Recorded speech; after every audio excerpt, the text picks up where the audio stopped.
Hi friends, ఈరోజు మేము బ్రేక్ఫాస్ట్కి మినప రొట్టె వేసాను. పిల్లలు తిని కాలేజ్కి స్కూల్కి వెళ్ళారు ఇద్దరు. నేను మా వారు ఇప్పుడు వేసుకొని టిఫిన్ చేయబోతున్నా.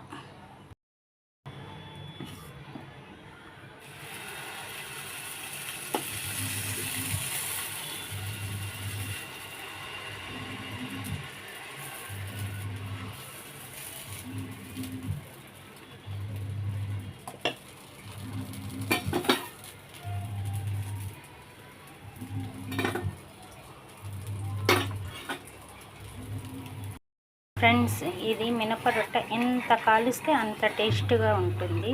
కొంచెం నూనె ఎక్కువ వేసి కాలిస్తే చాలా టేస్ట్గా ఉండిద్ది. ఇలా ఎర్రగా కాలుస్తాను. మా వారికి ఇలా ఎర్రగా ఉంటేనే ఇష్టం, నాకు అంతే. కొంచెం లైట్గా దూరగా వేయించినట్టు నూనె వేసి ఇలా కాల్చుతా రొట్టెలాగా. దీనికి కాంబినేషన్గా మటన్ కర్రీని అయితే చేశాను. పిల్లలు మాత్రం పచ్చడి వేసుకొని తిన్నారు. మేము మటన్ కర్రీ వేసుకొని తినబోతున్నాం. వాళ్ళకు మటన్ కర్రీ అంటే ఇష్టం ఉండదు కాబట్టి మేము మటన్ కర్రీ చేసుకొని తింటున్నాం. తీసుకెళ్ళి మా వారికి ఇవ్వబోతున్నాను. తను ఎంతో ఇష్టంగా తింటారు.